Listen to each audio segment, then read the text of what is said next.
ऋषियों ने कहा, प्रभु, अग्नि यज्ञ, देव यज्ञ, ब्रह्म यज्ञ, गुरु पूजा तथा ब्रह्म तृप्ति का हमारे समक्ष क्रमशः वर्णन कीजिए।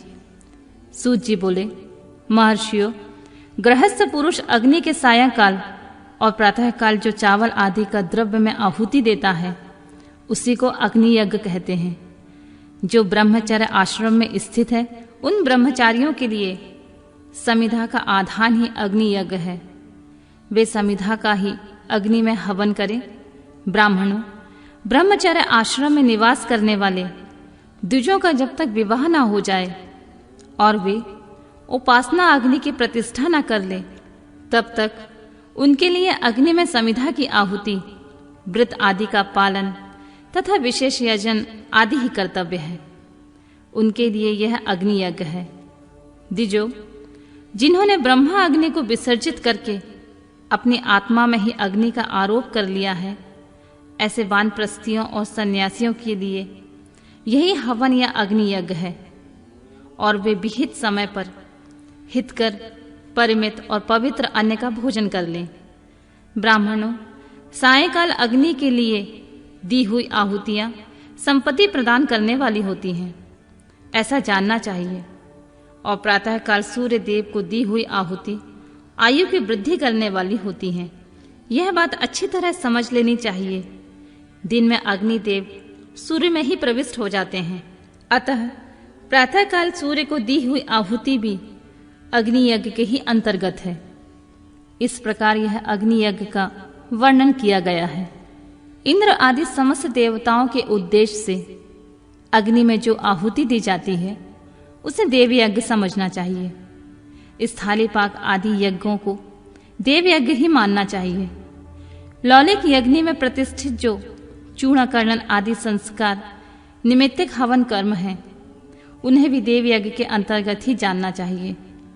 अब ब्रह्म यज्ञ का वर्णन सुनो। द्विजों को चाहिए कि वह देवताओं की तृप्ति के लिए निरंतर ब्रह्म यज्ञ करे। वेदों के जो नित्य अध्ययन या स्वाध्याय होता है उसी को ब्रह्म यज्ञ कहा जाता है।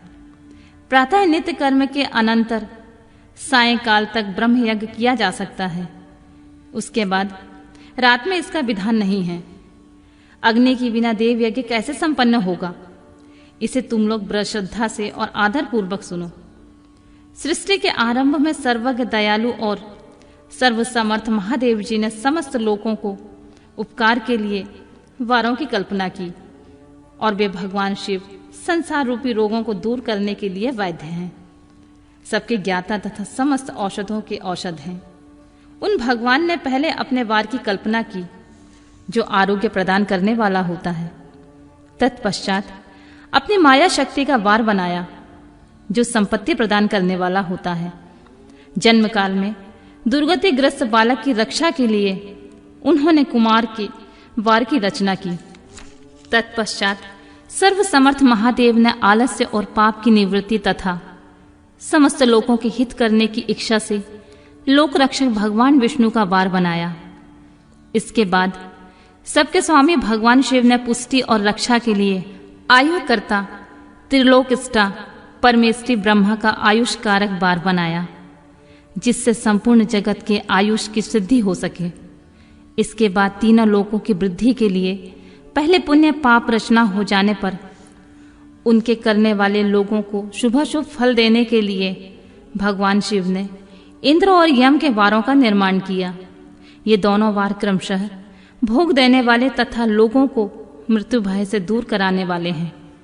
इसके बाद सूर्य आदि 7 ग्रहों को जो अपने ही स्वरूप भूत तथा प्राणियों के लिए सुख दुख के सूचक हैं, भगवान शिव ने उपयुक्त 7 वारों का स्वामी निश्चित किया। वे सब के सब ग्रह नक्षत्रों के ज्योतिर्मय मंडल में प्रतिष्ठित हैं। शिव के वार या दिन में स्वामी सूर्य हैं। शक्ति संबंधी वार के स्वामी सोम हैं। कुमार संबंधी दिन के अधिपति मंगल हैं। विष्णु वार के स्वामी बुध हैं। ब्रह्मा जी के वार के अधिपति बृहस्पति हैं। इंद्र वार के स्वामी शुक्र और यम वार के स्वामी शनिश्चर हैं। अपने अपने वार में हुई उन देवताओं की पूजा उनके अपने अपने फल को देने वाली होती है। सूर्य आरोग्य के और चंद्रमा संपत्ति के दाता है। मंगल व्याधियों को निवारण करते हैं, बुध पुष्टि देते हैं, बृहस्पति आयु की वृद्धि करते हैं, शुक्र भोग देते हैं और शनिश्चर मृत्यु का निवारण करते हैं। ये 7 वारों के क्रमशः फल बनाए गए हैं जो उन देवताओं की प्रीति से प्राप्त होते हैं। अन्य देवताओं का भी पूजा का फल देने वाले भगवान शिव ही हैं। देवताओं की प्रसन्नता के लिए पूजा की 5 प्रकार की ही पद्धति बनाई गई है। उन देवताओं के मंत्रों का जप यह पहला प्रकार है। उनके लिए होम करना दूसरा, दान करना तीसरा, तप करना चौथा, किसी वेदी पर प्रतिमा पर अग्नि में अथवा ब्राह्मण के शरीर में आराध्य देवता की भावना करके 16 उपचारों से उनकी पूजा या आराधना करना 5वां प्रकार है। इनमें पूजा का उत्तरोत्तर आधार श्रेष्ठ है। पूर्व के अभाव में उत्तरोत्तर आधार का अवलंबन करना चाहिए। दोनों नेत्रों तथा मस्तक के रोग में कुछ कुष्ठ रोग की शांति के लिए भगवान सूर्य की पूजा करके ब्राह्मणों को भोजन कराएं। तदंतर 1 दिन, 1 मास, 1 वर्ष अथवा 3 वर्ष तक लगातार ऐसा साधन करना चाहिए। इससे यदि प्रबल प्रारब्ध का निर्माण हो जाए तो रोग एवं जरा आदि रोगों का नाश हो जाता है। इष्ट देव के नाम मंत्रों का जाप आदि साधन वार आदि के अनुसार फल देते हैं। रविवार को सूर्य देव के लिए, अन्य देवताओं के लिए तथा ब्राह्मणों के लिए विशिष्ट वस्तु अर्पित करें। यह साधन विशिष्ट फल देने वाला होता है तथा इसके द्वारा विशेष रूप से पापों की शांति होती है। सोमवार को विद्वान पुरुष संपत्ति की प्राप्ति के लिए लक्ष्मी आदि की पूजा करें तथा सपत्निक ब्राह्मण को घृतपक अन्न का भोजन कराएं। मंगलवार को रोगों की शांति के लिए काली आदि की पूजा करें तथा उड़द, मूंग और अरहर की दाल आदि से युक्त अन्न भोजन ब्राह्मणों को कराएं। बुधवार को विद्वान पुरुष दही युक्त अन्न से भगवान विष्णु का पूजन करें। ऐसा करने से सदा पुत्र, मित्र और कलत्र आदि की पुष्टि होती है। जो दीर्घायु होने की इच्छा रखता है वह गुरुवार को देवताओं की पुष्टि के लिए वस्त्र, यज्ञोपवीत तथा घृत मिश्रित खीर से यजन पूजन करे। भोग की प्राप्ति के लिए शुक्रवार को एकाग्रचित होकर देवताओं का पूजन करना चाहिए और ब्राह्मणों की तृप्ति के लिए षड्रस युक्त भोजन दें। इस प्रकार स्त्रियों की प्रसन्नता के लिए सुंदर वस्त्र आदि का विधान करें। शनिश्चर अल्प मृत्यु का निवारण करने वाला होता है। उस दिन बुद्धिमान पुरुष रुद्र आदि की पूजा करे। तिल के होम से, दान से देवताओं को संतुष्ट करके ब्राह्मणों को तिल मिश्रित अन्न भोजन कराएं। जो इस तरह देवताओं की पूजा करेगा वह आरोग्य आदि का फल का भागी होगा। देवताओं के नित्य पूजन, विशेष पूजन, स्नान, दान, जप, होम तथा ब्राह्मण तर्पण आदि एवं रवि आदि वारों में विशेष तिथि और नक्षत्रों का योग प्राप्त होने पर विभिन्न देवताओं के पूजन में सर्वज्ञ जगदीश्वर भगवान शिव ही उन देवताओं के रूप में पूजित हो सब लोगों को आरोग्य आदि फल प्रदान करते हैं।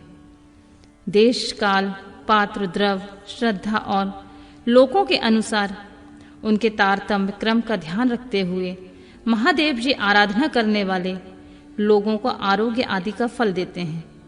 शुभ मांगलिक कर्म के आरंभ में और अशुभ अंत्योष्टि आदि कर्म के अंत में तथा जन्म नक्षत्रों के आने पर गृहस्थ पुरुष अपने घर में आरोग्य आदि की समृद्धि के लिए सूर्य आदि ग्रहों का पूजन करे। इससे सिद्ध होता है कि देवताओं का यजन संपूर्ण अभीष्ट वस्तुओं को देने वाला है। ब्राह्मणों का देव यजन कर्म वैदिक मंत्र के साथ होना चाहिए। यहाँ ब्राह्मण शब्द क्षत्रिय और वैश्य का भी उपलक्षण है।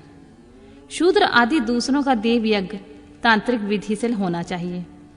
शुभ फल की इच्छा रखने वाले मनुष्य को साथ ही दिन में अपनी शक्ति के अनुसार सदा देव पूजा करना चाहिए।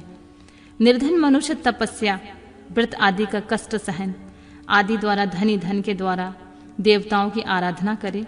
वह बार बार श्रद्धा पूर्वक इस तरह धर्म का अनुष्ठान करता है और बारंबार पुण्य लोकों के नाना प्रकार के फल भोगकर पुनः इस पृथ्वी पर जन्म ग्रहण करता है। धनवान पुरुष सदा भोग सिद्धि के लिए मार्ग में वृक्षादि लगाकर लोगों के लिए छाया की व्यवस्था करें। जलाशय, कुआं, बावली और पोखरे बनवाएं।